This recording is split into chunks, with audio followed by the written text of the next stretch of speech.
The planning response to Melbourne's traffic problems is untenable. Automatic cars can already provide a competitive advantage, a higher standard of living, and greater access to entertainment, sports and jobs. A 200 kilometres an hour capability should be developed to deliver longer urban and rural trips at good speed. The improvements should be competitive, using the best brains available. Providing a separate universe for most travel would allow better reconciliation of existing modes. Benefits include removal of congestion, reduction of debt, increase in competitive advantage, lower household transport costs, and a higher standard of living.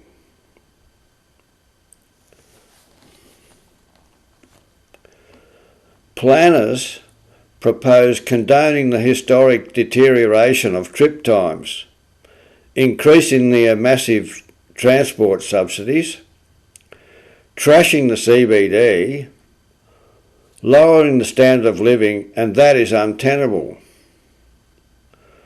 Planners have said it's not practical to solve Melbourne's traffic problems, and instead they propose to develop a multi-centre metropolis serviced by a suburban rail loop. That requires major public funding, aggravating an already excessive debt, yet does not provide the basic access to the city centre for its continued development, and does not service the whole population with good access to entertainment, sports and jobs. But fully automated cars on elevated track would provide a much higher quality of transport. They're already faster, cheaper, more reliable, and would provide a higher standard of living. Importantly, they're profitable and can operate at one vehicle a second and at 70 kilometres an hour.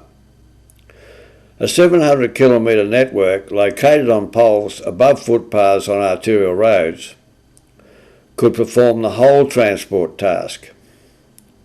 The addition of a further 1,000 kilometres of spur lines could reduce the stop proximity from 2 kilometres to only 500 metres, would also be profitable and provide a better service.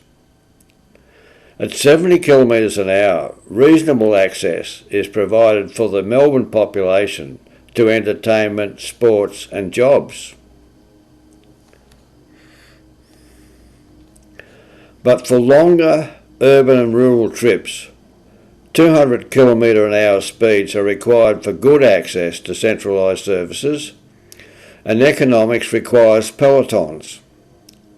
The higher speed improvements required to future-proof the system, so we don't want a repeat of the rail gauge fiasco. Improvements to the automated car concept are within our capability and should be competitive, using the best brains available. A 5,500 kilometre radial rural network would service towns with 1,000 population. Because of the lower traffic volumes, the rural network would not be self-funding, but trips on it should be. $50 billion would be required for its construction.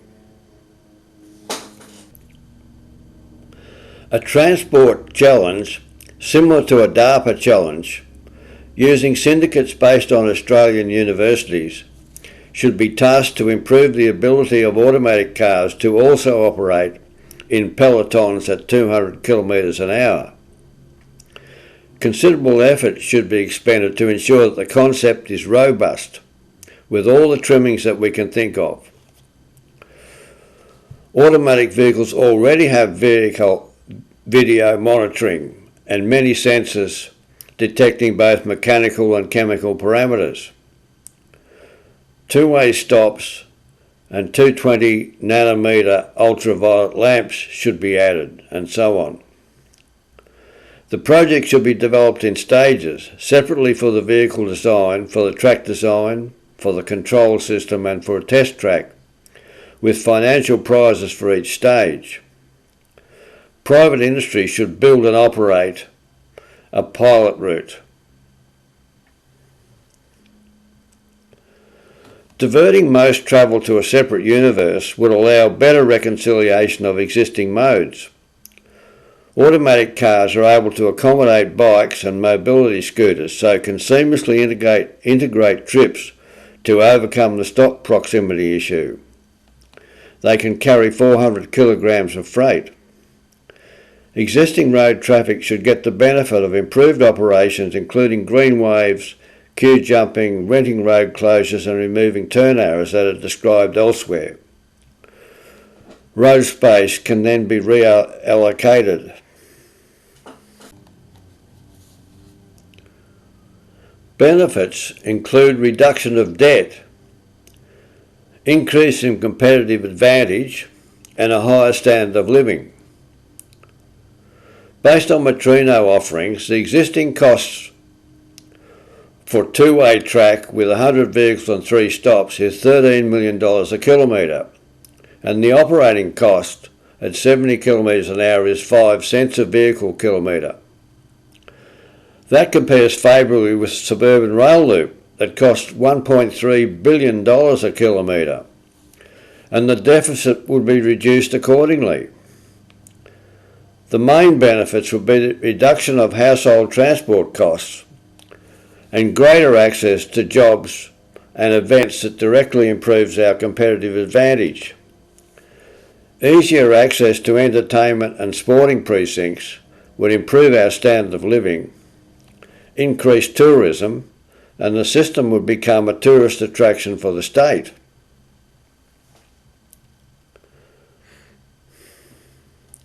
The assumption that there is no solution to Melbourne's traffic problems is incorrect. Automatic cars can provide a competitive advantage, a higher standard of living, and greater access to entertainment, sports and jobs. A 200 kilometre an hour function should be developed to deliver longer urban and rural trips at a good speed. The development should be competitive, using the best brains available.